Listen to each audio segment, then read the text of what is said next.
Alright everybody, it's another day in the Magic the Gathering community. I don't typically do these style of videos where I just kind of talk about the current events and the ongoings, but if you like this, please go ahead and subscribe. Let's get into it. Yesterday was the Secret Lair Summer Superdrop, and boy, for a lot of people that hurt worse than a nipple wax, because that shit sold out faster than any other Secret Lair that has ever come out thus before. More than Marvel, more than SpongeBob.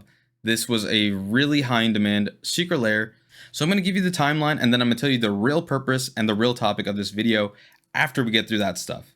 So it's 9 a.m. I'm at work. I already have an item in my cart and I already hit checkout as soon as it can be. And I met with a screen that says you have more than an hour wait. Okay, this has happened before. We've seen it all happen in Secret Lair. And then another hour or two goes by and I see that one of the Secret Lairs is already sold out. And weirdly enough, it's the one that has the really cheap board wipe cards in Magic, which I found to be very strange. I think we'll find more information about that later and why that is. But anyway, another hour or two goes by.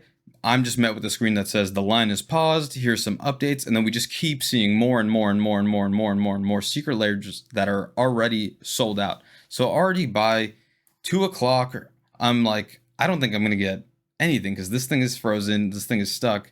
And I check in again, and it just restarts my queue. This is kind of what happens when you're on mobile. I would really never recommend trying to buy a Secret Lair drop, especially a really popular one, on a mobile device. Just never do it if you can help it. So me, like everyone else that has 2 brain cells, suspect that scalpers have come and have botted the sites and have taken all the Secret Lairs effectively. I think that is why the weird low value board wipe one sold out first, because they probably just had, again, that low print order. But we know time and time again that scalpers are taking these Secret Lairs and putting them on the secondary market. And we know that the real issue is that Wizards of the Coast needs to come up with some comprehensive solution on how to fix this system, because it just has failed time and time again. And I really don't think they've come up with anything. I think they plan to run this exactly how it's ran for 2 years already. Maybe we'll make another video where we kind of brainstorm with some constructive criticism on how to make this system and queuing better. Obviously, a lot of people have said just do print to demand. You'll make more money. More people will be happy. Those who can buy it will buy it. That way, scalpers won't have majority control of the market by taking most of the Secret Lair and just putting it for whatever price they want to sell it for. It seems like a pretty good idea. Seems to be the most simple solution. However, that is not what I'm here to talk to you about today. I'm here to talk about who else may be botting to get those Secret Lairs, and I think it is your local game store. Bam, bam, bam. So I really do need your help deciding how acceptable this behavior is, because I've really thought of a lot of pros and cons as to how this affects us and our community, and I'm gonna go ahead and get to that right now too. So myself and a lot of other Magic the Gathering players included for sure would love to support their local game store so that we can keep these spaces open and have a safe space to play and interact and just have a community together. We also like going to the LGS in the area that has a really good selection, whether it is the singles of a Secret Lair drop that we really want or a precon that has been out of print for a while. I know we all appreciate those things in our game stores. So how do we feel about our local game stores possibly using bots to buy up Secret Lairs to then in turn sell to us at a hopefully just a slight markup that makes it reasonable for them to go through the process of getting these Secret Lairs for us and selling it to us for profit, so that we in turn can support our game store and we can get the cards that we want as well. On the flip side, Magic the Gathering players are waiting in line for hours to purchase this product, to purchase these Secret Lairs, only for it to be sold out and then to be marked a premium in the secondary market. So the real topic of this discussion is how acceptable is this behavior from our game stores? Because I know that there are definitely some bigger stores like that are buying up Secret Lairs and selling some amount of them, but they don't care if it sits on the shelf and it accrues some type of value for them. And on the other end of that spectrum, we know that there are some smaller to medium-sized game stores who are in their Discords messaging like, hey guys, I know you guys are really into this Secret Lair. I'm gonna try getting some for you guys. I'm just another person who's trying to help you get the thing you need. And hopefully they're not doing too much of a markup. Hopefully it's just like $5 or $6 more. But it sucks. If you're trying to get a Secret Lair drop and you just want one foil drop, you're paying $40 for the drop, you're paying $10 for shipping, and you're paying like another $5 fee on top of it. So it's already $55.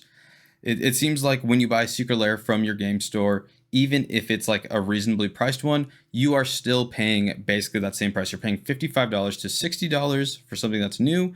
But if they're really popular cards, sometimes they've already priced in those secondary market of each of those individual cards into the secret lair, so you could be paying upwards up to 90 sometimes. I know I personally feel okay with spending money at my game store for something that I really want, and if it's like 20 bucks higher, I know that that's something I can stomach from time to time. But if this is becoming a larger thing and more game stores are doing this, how do we feel as a community? Because I feel like the real intent of Secret Lair is to be giving cards directly to the players. I think that is really the spirit of Secret Lair.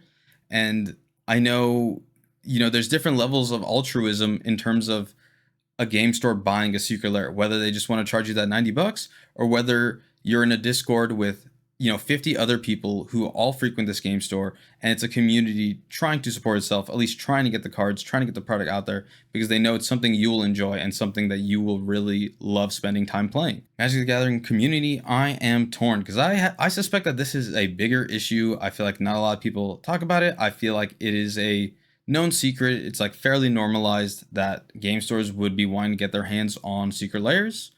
But should this be considered a standard business operating practice of LGSs? Is this something that we really don't like because a lot of our time is personally being wasted waiting in these lines just to be charged more for a product that was intended to be sold directly to us in the first place? It's a real toss-up for me. I'm always someone who wants to support our local game store. I always want that place to be open. I want to be able to pop by any random night of the week and just hang out with my friends, hang out with the good people who work at the store. And I want that space to, succeed and always be open. But I also don't know if this is necessarily the means in which they can get ahead, if that's good, if that's bad. I just really need more opinions in this conversation, and I really hope that you comment, and I really hope you enjoyed this video. Hopefully I can provide some more thought-provoking content later on, but if you enjoyed this, please feel free to subscribe, please comment, please let me know what you think, and maybe we can have a follow-up to this video because this Final Fantasy Secret Lair drop was really rough, guys.